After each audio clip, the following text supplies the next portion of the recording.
Listen at the end of the following program for an important announcement regarding change of time. Have you heard the strange tales of the Whistler?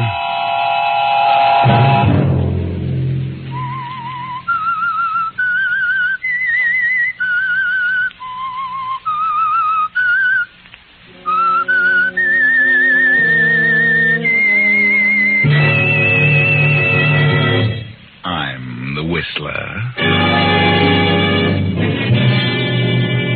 No, I can't go on. I gotta get away from it all. For a year now, it's been nothing but murder and death. How much do you think a man can stand? Saturday night, and again, CBS presents The Whistler.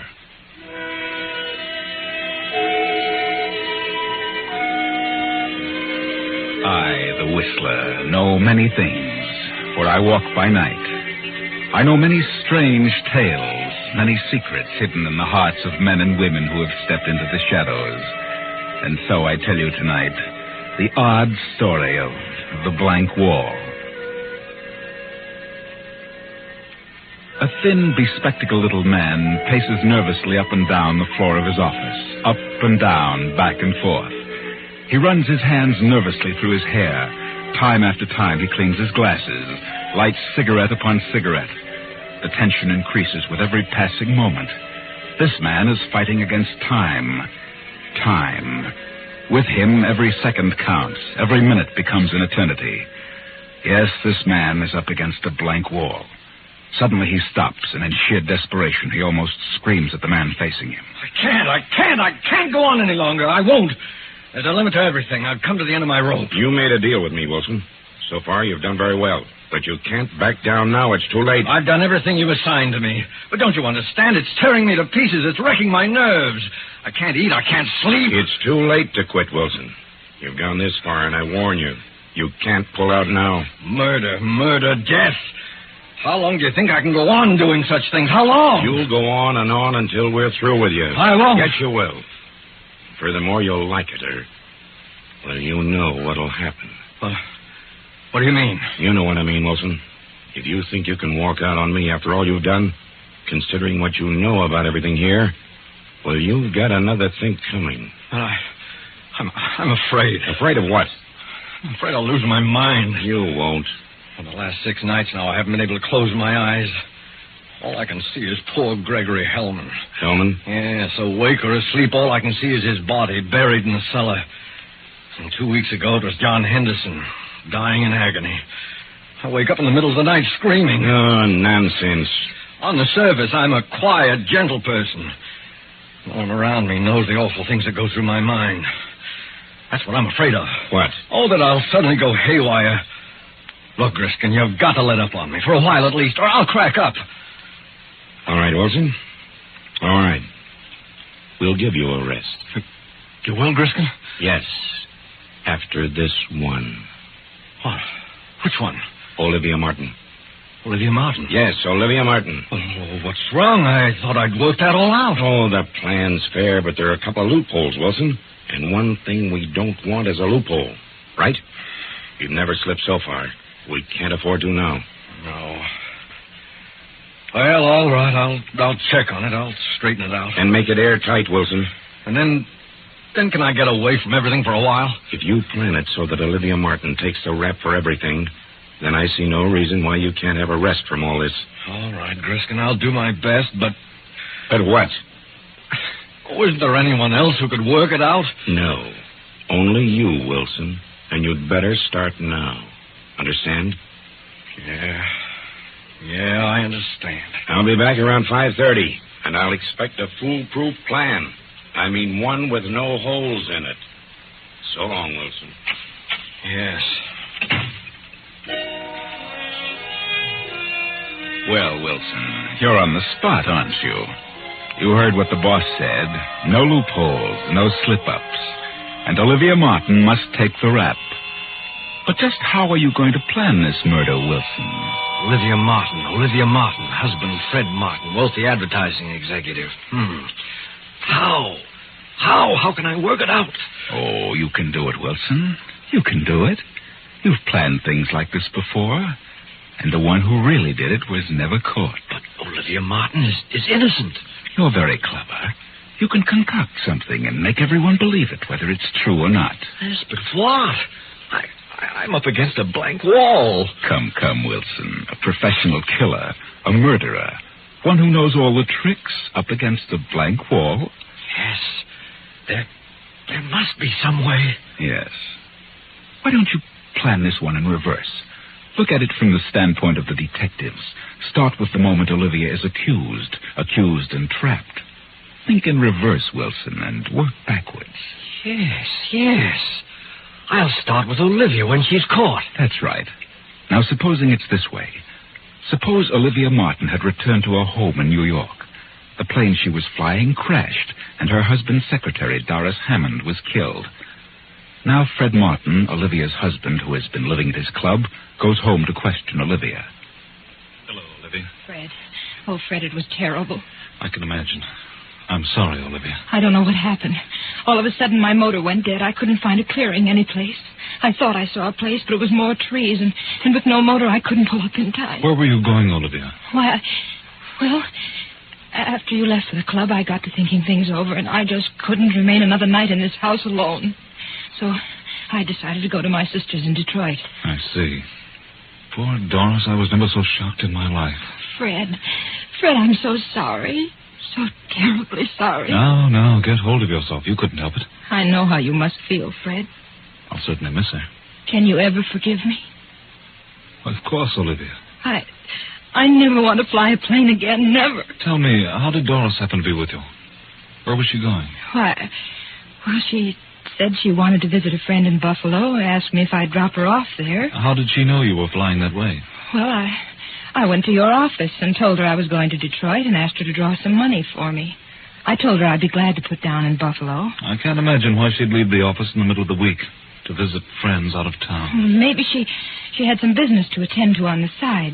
Olivia, are you telling me the truth? What do you mean? Have you told me the real reason why you wanted to leave town? Certainly. Are you sure you weren't carrying out a plan? Plan? Didn't you have a definite idea in mind when you wrote that note to me at the club? Note? Yes.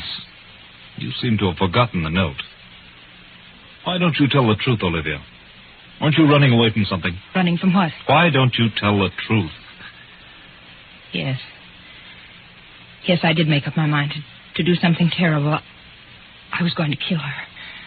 And myself. But after I mailed the note to you, I seemed to come to my senses.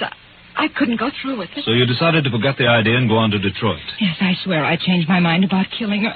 I just couldn't be a murderer. You expect me to believe that? I know what you think, the note and everything, but I didn't do it. The note is certainly evidence against you. Where is the note?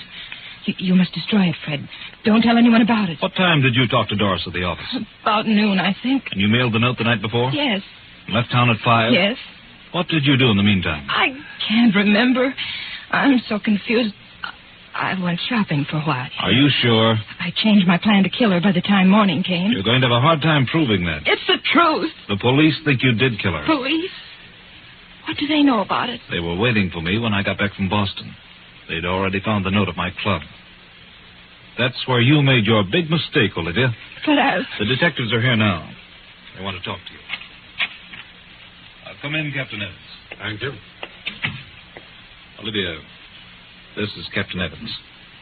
Good morning. He'd like to ask you a few questions. Yes. Is it true that your husband left you a few days ago with the idea that you were to get a divorce? Yes, You believe that your husband was in love with another woman? I did. Did you know who that woman was? I did.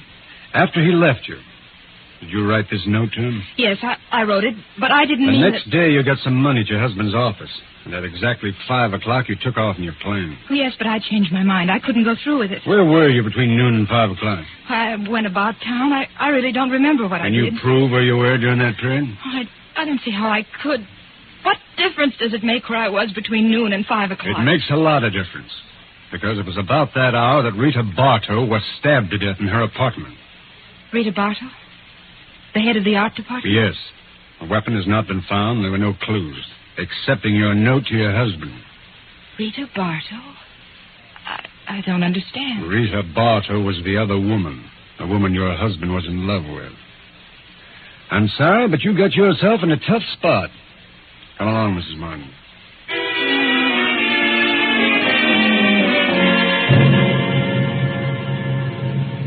Well, there you are, Wilson. Conclusive evidence against Olivia Martin as the murderer of Rita Bartow. Olivia will never be able to prove where she was between noon and 5 o'clock when she took off. Rita Bartow was dead, stabbed, no weapon found. But why should Olivia kill Rita Bartow? Because Olivia knew her husband was in love with another woman. That's what she said in the note. That's right. But what about that note? How can I manage that? Oh, you can do that easily, Wilson. Someone as clever as you are can arrange a detail like that. Now, let's move back to the day of the plane crash. The day when Doris Hammond, Fred's secretary, was killed in the plane flown by Olivia. Olivia, we are presuming, has told Fred that Doris was going to visit friends in Buffalo. Now, let's see what happened between New York and Buffalo. How far have we come now, Mrs. Martin? Oh, I don't know, about 75 miles. That was quite a storm back there. Hope we don't run into any more. I don't like a plane during a storm. I don't know anyone who does. Doris, aren't you just a bit upset over this trip? What do you mean? Just that. Do I seem upset? Yes. Is something preying on your mind? Yes, there is something bothering me. A guilty conscience? What? Isn't that what it is? What are you talking about? Are you looking forward to a nice visit in Buffalo? Well, I don't consider it a visit. It's part of my job. A very pleasant job, too. I'm sure you'll miss the job and its attending interests. Working late at night, several nights a week. What do you mean by that? Why should I lose my job? Your job isn't all you're going to lose. What? Fred isn't in Buffalo. Where is he? I don't know, but wherever he is, you'll never see him again. Put this plane down. Let me out. You're mad. I'm going to put it down. Straight down on its nose. What? Fred won't think you're so attractive the next time he sees you. You can't do this. You can't. Put that key back in the switch. I won't. Give me that key. Pull up. Those trees. Pull up.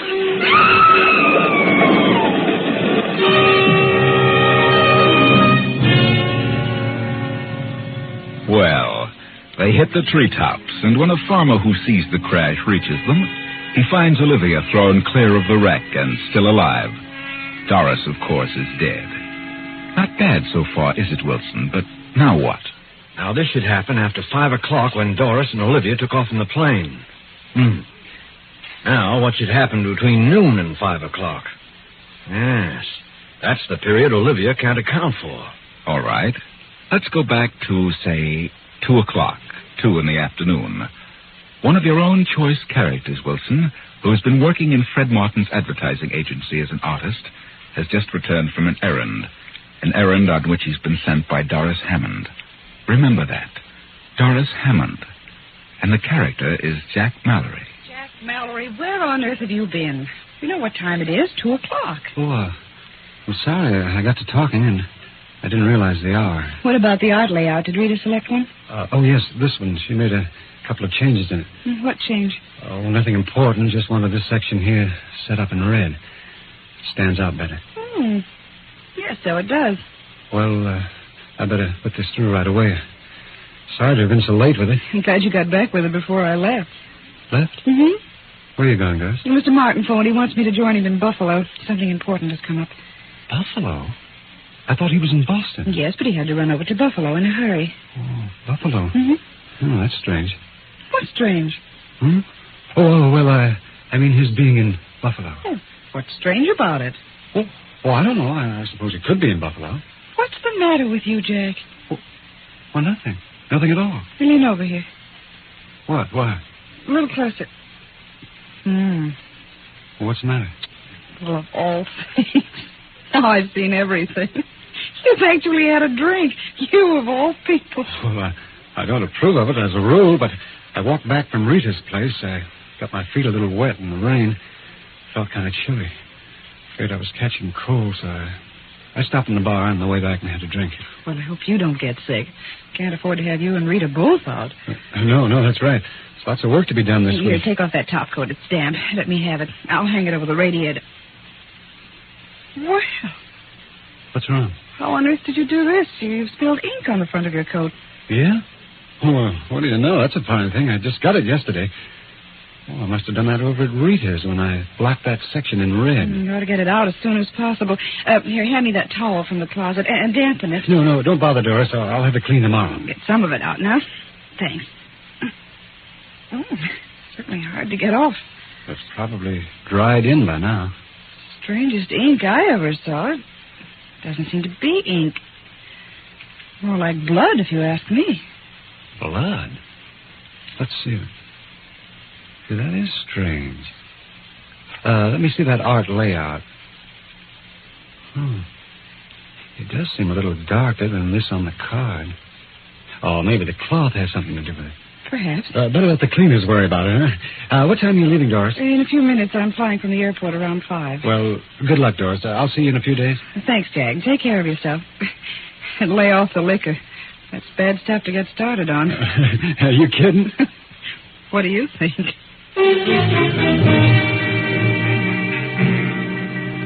For a few moments, Doris stands staring after Jack as he passes through the door to the outer office. She picks up the towel, studies it for a second, then tosses it into a desk drawer and leaves the office. Now, Wilson, what happened preceding the incident we just worked out? Well, suppose it's arranged that Olivia Martin visits her husband's office and calls on Doris, her husband's secretary. Good afternoon, Miss Salmon. Oh, how do you do, Mrs. Martin? I'm afraid I won't have time. I'm in rather a hurry. I have a number of things to do this afternoon. Help you? I suppose you're quite busy yourself. Yes, my work always doubled when Fred leaves town. Fred? Yes, Mr. Martin. Oh, yes. My husband. I suppose it does seem strange for an employee to call him Fred. But for some reason I've gotten into the habit and can't seem to break it. He doesn't seem to mind, however. Is that so? After all, you're like one of the family, aren't you, Miss Hannah? Yes, I've been here for several years. You've been Fred's private secretary for how long now? Almost a year. Pleasant work, is it? Oh, you've no idea how absorbing this business can be, Mrs. Martin. I realize that it must have a certain amount of extremely interesting moments.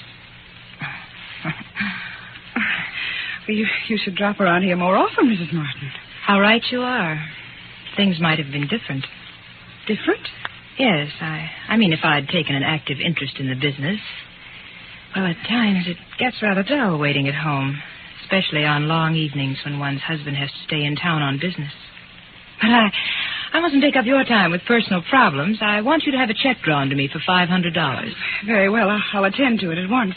Have you heard from Fred since he left? No, I haven't. He phoned me this morning. He did? He left an important paper at home, and he knew I was flying to Detroit tonight to visit my relatives. Yes. So he wants me to drop it off for him at Buffalo. Buffalo? I thought he was in Boston. He was, but he had to rush over to Buffalo. Some unexpected business came up. He says he needs you very badly. He wants me to come to Buffalo? Yes. I told him I'd notify you and bring you with me. I'll be leaving the airport about 5. Well, I'll meet you at the airport. Is there anything in particular he wants me to bring? No, nothing but the paper he left at home. Very well, I'll be at the airport. Do you mind flying, Miss Hammond? No, not at all. That's good. I'll see you at 5.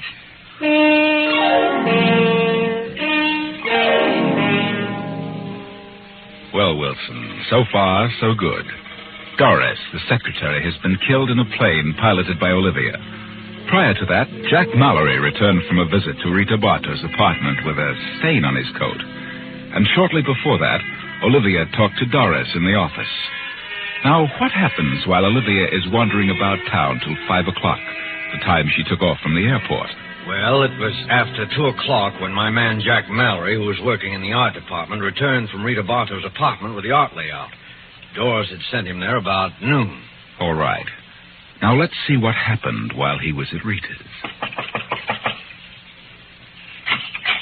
Oh, hello, Jack. Doris phoned me. Said you were bringing that layout over. Oh, yes, Rita. The client wants you to pick out the one you want to use for the display. I know. How do you feel? All right. I just didn't feel like coming to the office today. Oh? Well, Doris said you were ill. Had a bad cold, huh? Oh, no, not too bad. I'll be all right tomorrow. Oh, I see. Well, here are the layouts for next week. Which one do you want? Well, I'd planned on this one, but I think you should make this section in red. Mm-hmm, I see. Well, that's easy. I'll fix it up in a jiffy. Well, it'll stand out better that way. We'll run this other one for the week following. Okay. Hey, you look mighty lovely, Rita. Thanks. Where are you going all dressed up? Shouldn't you be in bed? Why, I've got to go out of town this afternoon on that Henderson deal. I wanted to put it off till next week, but, well, Mr. Martin insisted that I get it settled as soon as possible. You shouldn't be running around too much, darling. Well, I don't really have a cold. It's that sinus trouble again. Why don't you try a change of climate, Rita? Change of climate? Uh-huh. Yes, you could take that job in California. Quit Fred Martin after all he's done for me? Fred Martin isn't the only advertising man in the world. No. I should think you'd like California, Rita. I've always wanted to go there. I've had an idea I could do very well. Some nice jobs in the movie art departments. Well, I'm not interested in movies. I've thought about going out there and settling down. Buying a nice little home and really enjoying life. Why should a bachelor do all that? You have ideas about getting married, Jack? Yeah. Yes, I have, Rita. Well, good. I'm glad to hear it. What time's your plane leave, Rita? At 2. How about a little lunch while you're waiting, huh? Very well. Leave your bag here. We'll pick it up later. All right. I've got something important to talk to you about, Rita. Important? Yeah. Well, I got a nice raise this week. Well, that's fine, Jack. I want to ask you a question about you and me. Yes. Well, go ahead. No, not now. Come on. We'll talk about it during lunch, huh?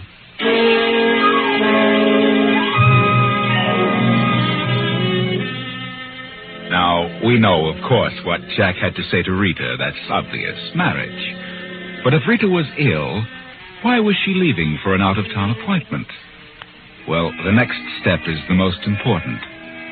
Remember, Wilson, Olivia and her husband Fred had come to the parting of the ways, and Olivia wrote a note. Yes, that was the part that made the whole thing logical, the part that afforded a perfect setup for me. Olivia was pacing the bedroom floor long past midnight when Fred came home and knocked on her door. Olivia, you awake? Yes. Come in. I thought you might be asleep. Asleep? How could I sleep? Well, it's 1 o'clock, isn't it? Yes, Fred. I really didn't realize it was so late. You don't usually bother to see if I'm awake. Don't I? For the past 2 months, you've gone right onto your own room. Yes, I guess I have. Get your business settled? Yes, I had quite a bit to attend to. Have dinner at the club? Oh, yes, the club. Then why didn't you answer my call?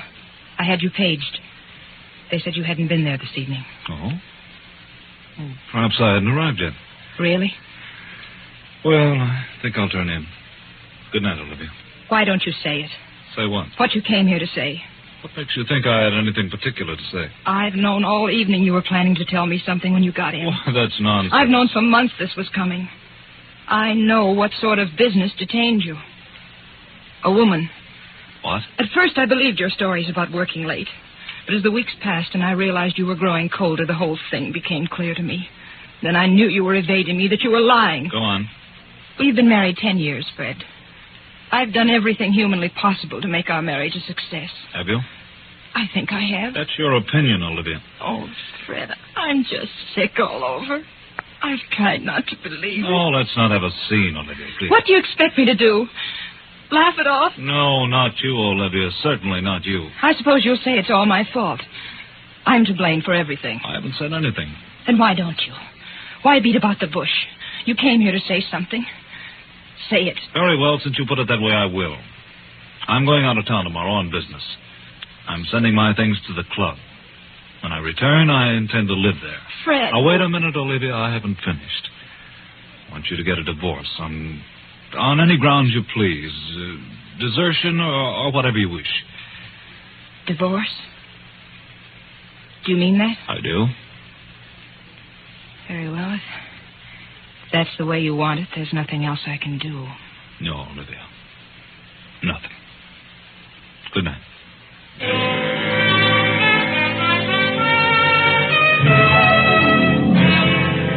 Well, there you are, Wilson.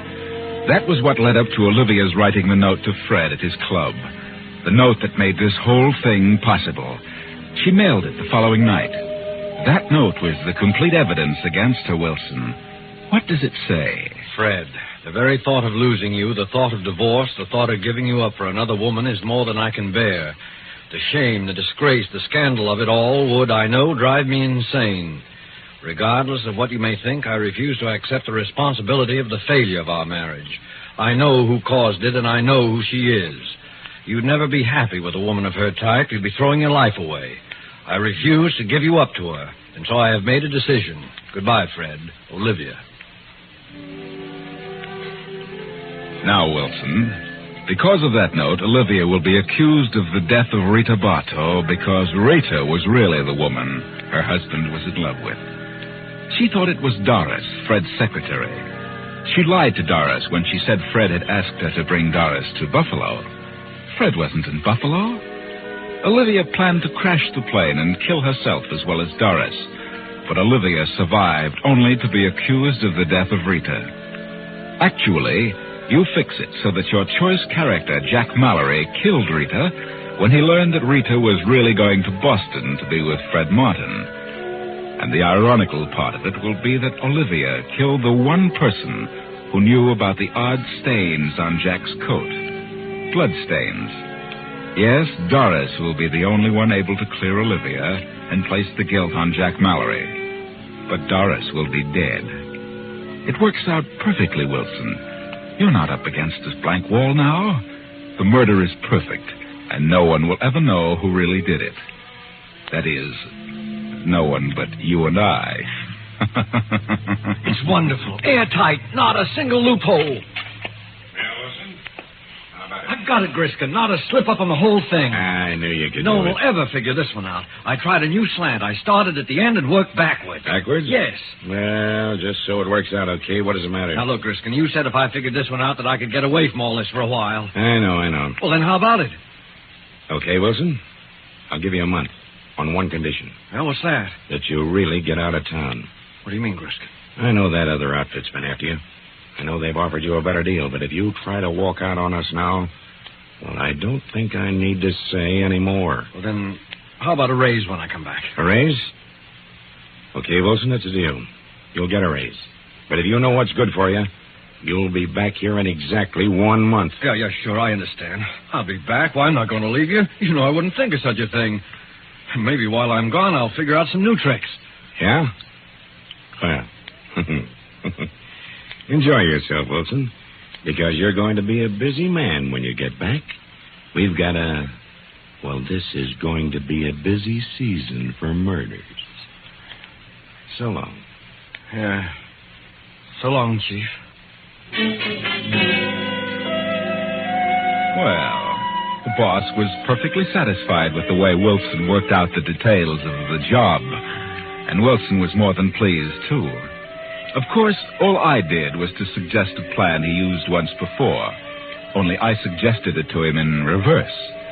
And the strange thing was, he didn't even recognize his own plan. Yes, Wilson had used this one before. He used it last year, about 6 months ago. November, to be exact. But neither he nor the boss were aware of it. In other words, a plot is just as good worked backwards as it is forwards. Oh, by the way, I should mention now that Wilson was not an employee of Murder Incorporated, and Griskin is not a gangster chieftain. No. Wilson was really a top writer for a detective story weekly, and Griskin was the editor of the magazine. Poor Wilson was just up against a blank wall, so I thought I'd help him out.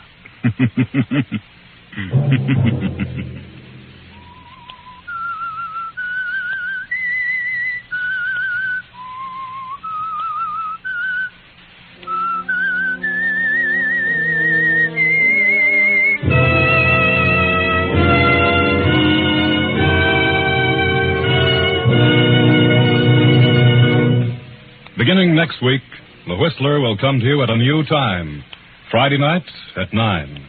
Remember, next week, Friday at 9 p.m.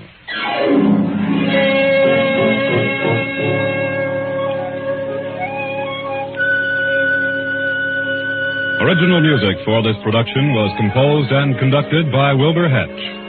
The Whistler is written and directed by J. Donald Wilson and originates from Columbia Square in Hollywood.